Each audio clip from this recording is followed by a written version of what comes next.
কেমন আছেন? আওয়ামী লীগ নেতারা যখন বাইরে আসছিল, কেউ দোয়া চাচ্ছিল, জুনায়েদ আহমেদ পলক দোয়া চাচ্ছিল, তারপর হাসানুল হক ইনু নেতার মতো হাত নাড়াচ্ছিল, হাসছিল। ফারুক খান একজন পরিচিত একজনের সঙ্গে কুশল বিনিময় করছিল হাত নেড়ে। সালমান এফ রহমানের মুখে কোনো হাসি ছিল না। এই দৃশ্যগুলো আপনারা ইতিমধ্যে দেখেছেন। কিন্তু যখন ট্রাইব্যুনালের ভিতরে নেওয়া হলো, কাঠগড়ায় দাঁড় করানো হলো, তখন তাদের অভিব্যক্তি কেমন ছিল? তারা কি খুব স্বাভাবিক ছিল নাকি খুব অস্বাভাবিক ছিল?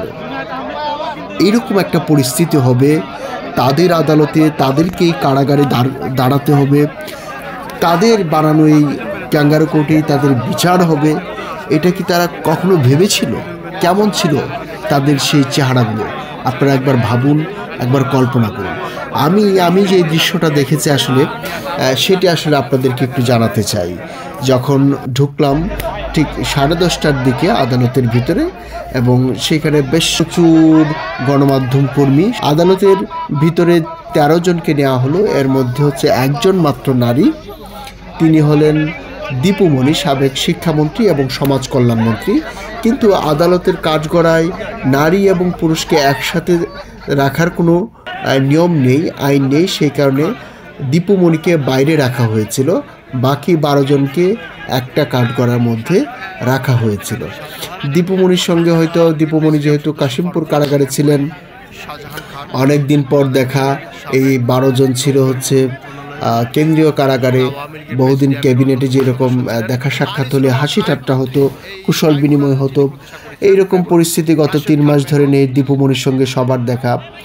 বেশ দেখলাম আনিসুল হককে বেশ হাসি মুখেই তার সঙ্গে কুশল বিনিময় করছেন, এবং দীপুমণির পাশেই ছিল একেবারে তৌফিক এলাহি চৌধুরী। ওনার মুখে হাসি খুব কম দেখা গেছে, এবং শুরুতেই কি তিনি গালে হাত দিয়ে চুপচাপ বসেছিলেন। তার পাশেই ছিলেন রাশেদ খান মেনন। সে শুধু এদিক সেদিক তাকাচ্ছিল, দেখছিল আসলে পরিচিত কাউকে দেখা যায় কিনা, সেটি হয়তো দেখছিলেন। এবং ফারুক খান, আওয়ামী লীগের প্রেসিডিয়াম সদস্য, তিনিও এদিক সেদিক তাকাচ্ছিলেন। কারো চোখ পরিচিত, কারো চোখে চোখ পড়লেই একটু চোখে চোখে কথা বলার চেষ্টা করেছেন, একটু হাসি দেওয়ার চেষ্টা করেছেন।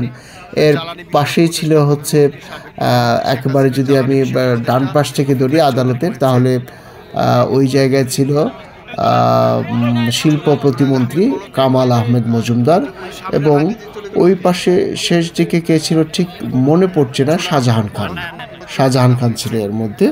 কিন্তু শাহজাহান খানের যে হাসি মাখা মুখ আমরা দেখি, সেটি কিন্তু দেখা যায়নি। 11:15টার দিকে যখন 3 প্যানেলের বিচারক মণ্ডলী যখন আসতেন, তখন সবাই উঠে দাঁড়ালো, এবং যারা কাঠগড়ায় ছিল তারাও উঠে দাঁড়ালেন, এবং শুরু হওয়ার পর এই জায়গায় যখন তাদের বিরুদ্ধে কথা বলা হচ্ছে, তখন কারো মুখেই কোনো হাসি ছিল না।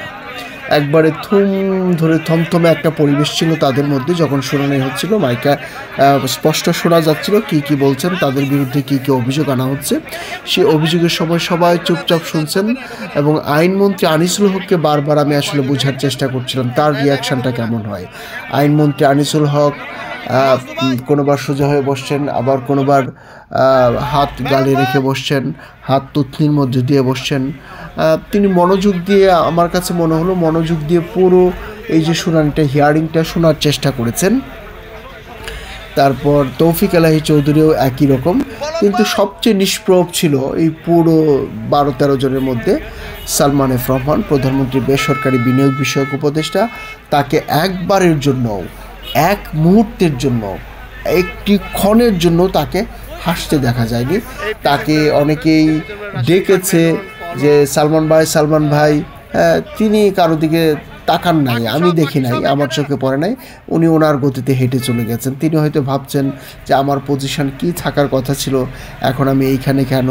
এই প্রশ্নগুলো হয়তো তার মনের মধ্যে আসতে পারে, বা হয়তো রিগ্রেট কোনো কাজ করতে পারে। আর একজনকে দেখলাম যার মুখে কোনো হাসি ছিল না, সেটা হচ্ছে শামসুদ্দিন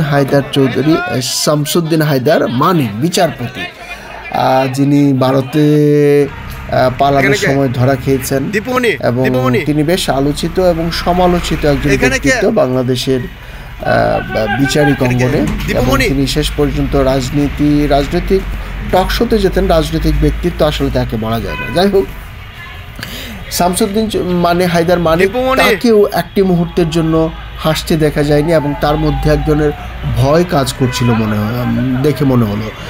আরেকজন ছিল হচ্ছে গাজী গোলাম দস্তগীর, তিনিও একটিবারের জন্য হাসেন নাই, একদম চুপ।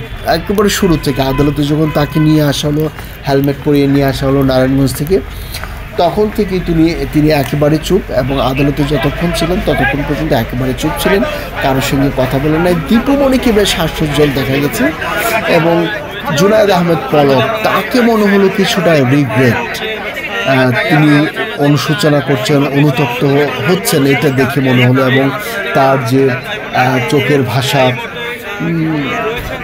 জেস্টার পোস্টার দেখে মনে হলো। এবং তিনি যখন বাইরে বের হলেন তখন তো দেখলেন যে সবার কাছে দোয়া চাচ্ছেন, এবং একটা পর্যায়ে আমার সঙ্গে যখন তিনি প্রিজন ভ্যানে, তখন উপর দিয়ে ওই অল্প একটু জায়গা দিয়ে, খোলা জায়গা দিয়ে হাত নাড়ালাম, যখন বাদ দিলাম তখন সে আমার দিকে তাকালো এবং বেশ হাসলো, এবং বুঝালো যে ঠিক আছে, কি আর করা, এরকম কিছু একটা অভিব্যক্তি সে বোঝানোর চেষ্টা করলো। এবং আর যারা ছিলেন, শাহজাহান খান খুব একটা হাসেন নাই, তবে বাইরে যখন বের হলেন তখন হাসছেন। কিন্তু এই যে তাদের বিরুদ্ধে অনিয়ম এবং অত্যাচার, যে সিদ্ধান্ত নেওয়ার সময় তারা কেন প্রতিবাদ করে না, প্রতিবাদ তো করার সুযোগ ছিল না, এবং তারা এগুলোর জন্য দায়ী সুপারিয়র কমান্ড রেসপন্সিবিলিটি, এবং তারা বিভিন্ন সময় নিজেরাও দায়ী, অযাচিত কথা বলেছেন, এসব বিষয় তুলে ধরেছেন। এবং এই জায়গায় একটা হাসানুল হক ইনু একবার এক পুলিশ সদস্য